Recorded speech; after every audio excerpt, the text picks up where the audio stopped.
সে আমাদের সাথে কমিটমেন্ট করছে আমরা মার্চের 16 তারিখে আগে এনএসএম চালু করবো না, আপনাদের গ্রেস পিরিয়ড টাইম দিলাম। সে হঠাৎ করে যখন আপনার হাদি ভাই মারা গেল তাকে গুলি করা হলো, মানা না, তাকে যখন গুলি করা হলো তার কিছুদিন পরের দিকে তোড়জোড় করে এটা চালানো শুরু করছে, এটা কাজ শুরু করছে এবং তারপরে বিজ্ঞপ্তি দিয়ে দিল দেশটা অস্থিতিশীল হয়। আমরা সবাই এটা দিকে ফোকাস করতে তার বিচারটা ভুলে যাই। এটা হচ্ছে আমাদেরকে এই যে হাদি ভাইয়ের বিচার এবং আমাদের ব্যবসায়ী সবগুলো অ্যাটাচ করে ফেলছে সরকার। সেখানে ভাই আমাদের কিছু হবে না, আপনাদের দ্বারা আজকে যখন চাকরি চলে গেলে যা হবে আমাদের সেটাই, আমরা না খেয়ে রয়েছি ভাই।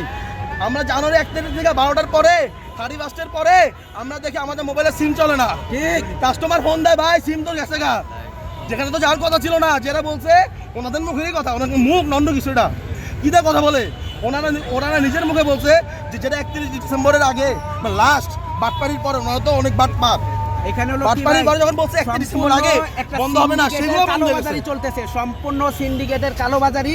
উপরের মহলের কিছু লোক ব্যাপক পরিমাণে টাকা খাইয়া এই মোবাইল ইন্ডাস্ট্রি মাত্র 9টা কোম্পানির হাতে তুলে দিতে চাচ্ছে।